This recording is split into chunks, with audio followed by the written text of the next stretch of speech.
for survivors of sexual and gender-based We know that and putting such if India succeeds in achieving its development objectives, objectives, it will go a long way international crimes in achievement of global goals. Throughout Myanmar, but particularly And in Rakhine State, so we by have the same taken perpetrators that committed whole of genocide society against approach the Rohingya.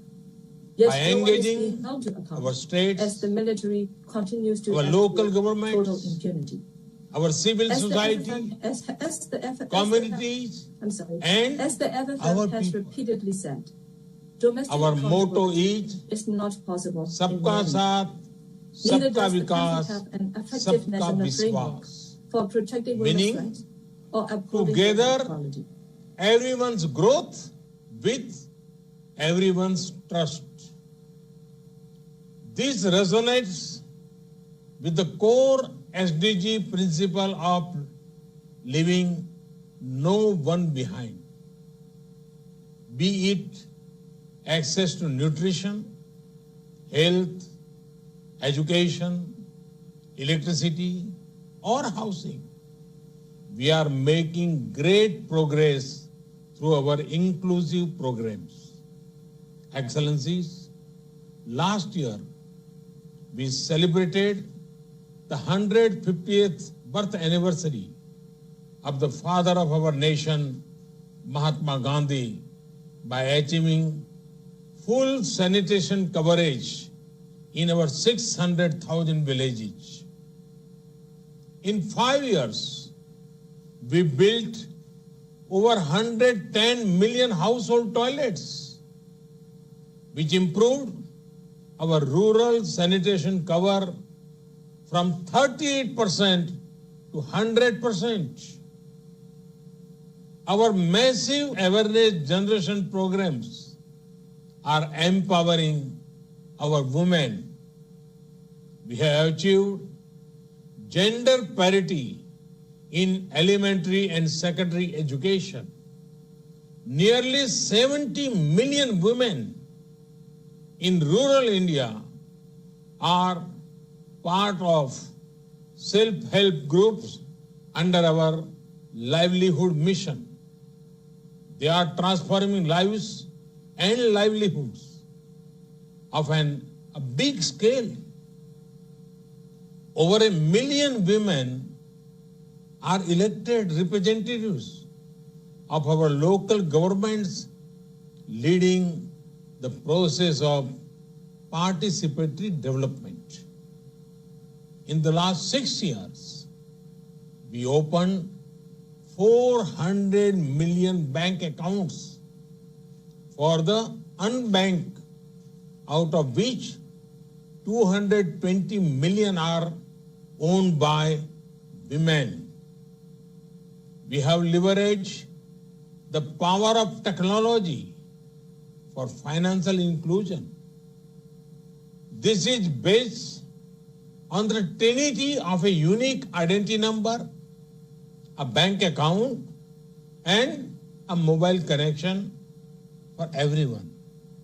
It has allowed us to make direct benefit transfer of $150 billion to over 700 million people persons. Our food security program reached 830 million citizens. Our Housing for All program will ensure that every Indian will have a safe and secure roof over her head by 2022, when India completes 75th year as an independent nation. By then, 40 million new homes would have been made under this program, more than the total number of households in many countries. Today, our Ayushman Bharat scheme is the world's largest health protection program, covering 500 million individuals. In the fight against COVID, our grassroots health system is helping India ensure one of the best recovery rates in the world. We are also on track to remove TB by 2025. Other developing countries can learn from the scale and success of India's development programs. And for the technologies and innovations we have deployed, it is this realization that underpins India's own development partnership with the Global South.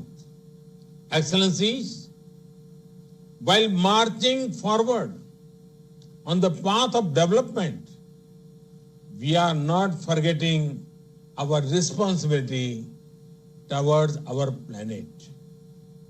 Over the past few years, we have reduced 38 million tons of carbon emissions annually.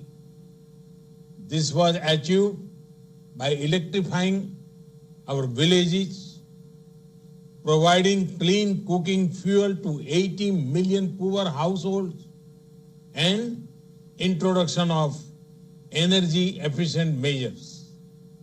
We have set a target to install 450 gigawatt of renewable energy and restore 26 million hectares of degraded land by 2030. We have an age-old tradition of living in harmony with nature. We launched one of the largest campaigns for cleanliness and discourage usage of single-use plastic. Internationally, our initiative to set up the International Solar Alliance was a practical manifestation of climate action. Similarly, the Coalition of Disaster Resilience Infrastructure brings together all relevant stakeholders for a comprehensive approach. We have always prided ourselves as the first responder in our region, a friend in need, be it earthquakes, cyclones, Ebola crises, or any other natural or man-made crisis. India has responded with speed and solidarity. In our joint fight against COVID, we have extended medical and other assistance to over 150 countries. We also helped create a SARC COVID emergency fund in our neighborhood. Excellencies, the COVID-19 pandemic has severely tested the resilience of all nations. In India, we have tried to make the fight against the pandemic a people's movement by combining the efforts of government and civil society. We have given the highest priority to reach benefits to poor households. We have announced a package of more than $300 billion. It will bring the economy back on track, build modern infrastructure, and put in place a technology-driven system. We have put forward a vision of Atmanirbhar Bharat, a self-reliant and resilient India, integrated with the global economy. Excellencies, India firmly believes that the path to achieve sustainable peace and prosperity is through multilateralism. As children of planet Earth, we must join hands to address our common challenges and achieve our common goals. However, multilateralism needs to represent the reality of the contemporary world. Only reform multilateralism with a reform United Nations as its center can meet the aspirations of humanity. Today, while celebrating 75th years of the United Nations, let us pledge to reform the global multilateral system, to enhance its relevance, to improve its effectiveness, and to make it the basis of a new type of human-centric globalization. The United Nations was originally born for the furies of the Second World War. Today, the fury of pandemic provides the context for its rebirth and reform. Let us not lose this chance. Excellencies, India has been elected to the United Nations Security Council at this very important time. With our deep commitment to maintaining global harmony, to improving social economic equity, and to preserving nature's balance, India will play its role in full support of the UN agenda. Namaskar. Thank you very much. Thanks. We were listening into the Indian Prime Minister Narendra Modi addressing the UN Economic and Social Council, a crucial address there. He spoke on various issues, including this year's theme of multilateralism, and spoke about the aim to create coherent actions and policies and how India will further the United Nations agenda on that front.